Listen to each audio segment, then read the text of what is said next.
Hey everyone, how you doing? It's Craig Campbell from Pastor Craig's Vintage Cards, and today we're looking at part 7 of my NFL hybrid set. Cards between 1970 and 73. One player from only one player is in the set, such as the Fred Biletnikoff up there in the upper left. Fred had a card in each here, so I just chose one card for Fred in the set, and then this fella here, Ron Billingsley, that's his only card, so that's the card that's got to be in the set. So again, one card of each player, again like George Blanda, multiple cards, but just choosing one card for each player. And so yeah, this is the sheet here, and let's take a look at these cards, and I'll tell you a little bit about each person. Lay this down here, that way I don't have to hold it. Fred Biletnikoff, great player, obviously. Pro Football Hall of Famer, 1988. His rookie card is the 1965 Topps. And then he had cards issued from 66 to 1979. Fred was drafted by the Raiders out of Florida State in 1965 with the 11th overall pick. He was an All-American in 1964 there at Florida State. He played his entire career with the Raiders from 65 to 1978. And Fred lacked speed. He was not a very fast receiver, but man, he ran routes with precision and had absolutely sure hands. Some people may say the stickum helped him, but I'm telling you right now, Fred Biletnikoff, if the ball was close, Fred was catching it. And again, a very slow receiver, not a very big player either, but man, he was just so good. And he was a 4-time Pro Bowler. That's how good he was. And a 2-time All NFL selection, as well as a 2-time All AFL selection. He led the NFL in receptions one year, and he was a Super Bowl 11 winner, and he was the MVP of that game. Fred was also an AFL champion. He played in Super Bowl II against my beloved Green Bay Packers, where the Raiders lost. Fred suited up for 190 games, starting 168, and he had 589 receptions during his career. 589 receptions for 8,974 yards and 76 touchdowns. And the thing about Fred is that he played in the day when receivers got killed. So, I mean, not only was he a sure-handed guy, but, I mean, he took a lot of hits, and he was just a smart football player, just truly one of the greatest players. I really like Fred Biletnikoff. I remember him with the black under his eyes, and he had long hair when I remember him in the 70s, but just a great player. This guy over here, Ron Billingsley, a defensive tackle for the Saints. This is his rookie card, and it's his only card. He was a first-round pick, a number 14, in 1967 out of Wyoming. And Ron played for the Chargers from 67 to 70. And then he was with the Oilers in 71 and 72. He suffered an injury, which really limited his time in 1972 to just 4 games. And then he was traded to the Saints in 73, but he never played due to his injury, and he ended up retiring from football. He was 6'8", one of the tallest players ever to play in the NFL. Ron played in 68 games, starting 38. Tom Blanchard, New York Giants, a punter. This is his rookie card. And Tom had cards issued in 74 all the way to 1981. He was drafted in the 12th round by the Giants in 1971 and was with the Giants for 3 years. And then he signed with the Saints, and he played 3 more years with the Saints until 1978. And he signed with Tampa Bay, and he was the kicker for Tampa Bay until he hurt his hamstring in the 3rd game of the 81 season. And then he was waived, and that was it. But Tom played in 148 games, and his longest punt was 71 yards. So Tom Blanchard had a pretty decent career. Played a long time as a punter. This guy here, George Blanda. I really like that card too, that 1971 card. I do remember George playing, and he seemed like a really old man when I watched him play. And you know what? He was an old man. George rookie card is a 1954 Bowman. Yeah, you heard that right, 1954. George had so many cards issued. His last card was a 1976. George played 26 seasons. That's right, 26 seasons in the NFL. When he retired, he held the record for the most points scored. And he still holds a record for the most extra points made with 943. And the most extra points attempted, 959. He signed with the signed with the Bears in 1949. Let me get this right. He signed with the Bears in 49. He played with the Colts in 1950. Was back to the Bears for 50 to 58. Oilers 60 to 66. And then finally he finished up with the Raiders 1967 to 75. And that's when I remember him at the end of his career. He was a 3-time AFL champion in 60, 61, and 67. He was MVP in 1961. He's got so many awards from his AFL days. And his last game was played on January 4th of 1976 against the Pittsburgh Steelers. And you know what? George kicked an extra point and a field goal in that 16-10 loss in the 1975 AFC Championship game. George played in 340 games. 340 games plus 22 playoff games.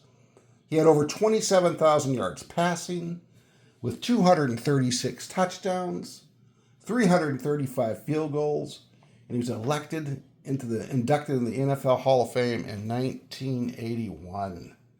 George Blanda. What a player. What a player. You want to talk about longevity. Unbelievable. This guy here, I'm going to turn it this way. 1972, Forest Blue. This is his rookie card. He had cards issued between 73 and 75. He was drafted out of Auburn in 1968 with the 15th overall pick. He was a 4-time Pro Bowler, and he was an All-Pro 3 times and helped San Francisco to 3 straight division titles. He played for the 49ers from 68 to 74 and the Colts from 75 to 78. He played 148 games starting 82. Almost all of them with the Colts because he didn't start any games. Almost all but the 49ers as he started no games with the Colts. And he died in 2011 from CTE, chronic traumatic brain injury. And he died in 2011 from CTE. Whenever I find players that did die from CTE, I do want to try to mention that just to raise awareness. So many players. This guy here, Emerson Boozer. Man, I always remember that name. I always thought it was so cool as a kid. Emerson Boozer. And I really like that card. He looks good in the Jets uniform. He's in the Jets Hall of Fame, as a matter of fact. His rookie card is a 1970 card, and he had cards from 70 to 75. He was drafted by the Jets in 1966, and he was also drafted by the Steelers that year. One in the AFL, one in the NFL. He chose the Jets. It was a good choice for him. He had 13 touchdowns in 7 games.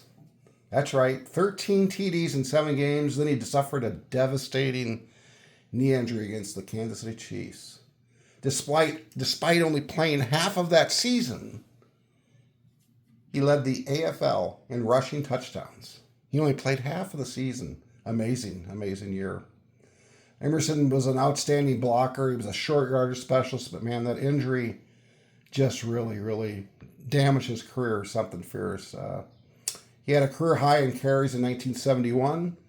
And again, he was leading the league in touchdowns in 1972 before an injury sidelined him that year. He retired in 1975. At that time, he was the Jets' all-time leading rusher. And he was a valuable part of their Super Bowl III team. He played in 118 games and finished up with 5,100 yards and 53 touchdowns. And Emerson Boozer is one of those players that the what-if question. What if he would not have had those terrible knee injuries? Here we go. We got Lee Bugis. That's how I'm going to say it. This is his rookie card, and it's his only card. He was drafted out of Louisville by the Eagles with the 59th pick in the 1970 draft. He played with the Eagles from 70 to 73. He had 50 receptions as a rookie, as a running back. But then, knee injuries. He missed the entire 1972 season, and that was pretty much the end of it for Lee. He suited up in 32 games, starting 19. He finished with 1,286 yards from scrimmage, with 8 touchdowns. And again, had a promising start to the career, but the knee injuries took care of that. Here we go, right there. Kenny Bowman, Green Bay Packers. Go Pack, go. His 1972 card. He's in the Packer Hall of Fame in 1981. Deservedly so. His rookie card's a 1970 Topps. And he had cards issued from 70 to 70 and then 72 to 74. He was drafted in 1964 with the 111th pick. Ken replaced Hall of Famer Jim Ringo in 1964 as a rookie. Ken, along with Jerry Kramer, executed that famous block in the Ice Bowl where Bart Starr scored the touchdown on the quarterback sneak. Ken had a law degree, and he was a player rep in 1974 when the players striked, and a lot of people believe he, as the player rep for the NFL, that led really to the end of his career. He was kind of blackballed. I mean, I was like 12 years old in 1974 when that strike happened, and that was really before the players had any strength as a union, and the owners really put it to him. And I really do believe Kenny Bowman's career was cut short due to being blackballed. He was placed on the injury reserve with a phantom back injury for all of the 74 season. Ken was a 3-time NFL champion. 3-time NFL champ. Played in 123 games, starting 107 for the Green Bay Packers. Again, inducted in the Packer Hall of Fame in 1981. Deservedly so. Kenny Bowman died in 2023. And he didn't, I don't want to say he had an axe to grind with the Packers, but he was still pretty bitter about the way his career ended. And I'll just leave it at that. But a great player. And I guess sticking up for your rights as a player back then was the end of a career, even for someone as good as Kenny Bowman. This guy here, Garland Boyette. His rookie card was a 1964 Philadelphia, and he had cards issued in 71 to 73. Garland, he was undrafted. Let me zoom in on him a little bit. He's got that cool neck pad. Garland was undrafted, and he signed with the Cardinals in 1962, playing in 14 games, and he started 6 games. Now, this is important. Garland was the very first African-American to start NFL game at middle linebacker, because in those days, quarterback and the middle linebacker, they were basically the play callers for the team. And as Garland, with racism and not thinking a black man was capable of calling the plays on defense, for him to be the starting linebacker, the first African-American, was quite a big deal. And Garland, then he went to the CFL, Canadian Football League, in 64 and 65 because he was disillusioned with the high salaries that were being paid to young players in the NFL. And he came back then to the AFL with the Oilers from 66 to 72, and he was a 2-time AFL All-Star in 68 and 69. Garland started 120 games. Garland played in 120 games, starting 86. He had 2 interceptions, 7 fumble recoveries with 1 touchdown. Garland Boyette. He was really a good football player and was kind of a pioneer in the African-American community, becoming the first starting middle linebacker. All right, guys, I hope you enjoyed this. I sure do enjoy looking back through these. And again, 2 Hall of Famers in here.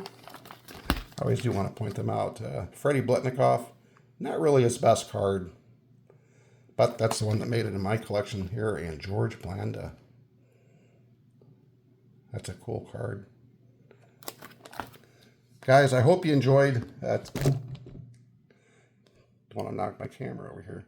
Hope you enjoyed taking a look at these cards today. Enjoy the hobby. Keep on collecting.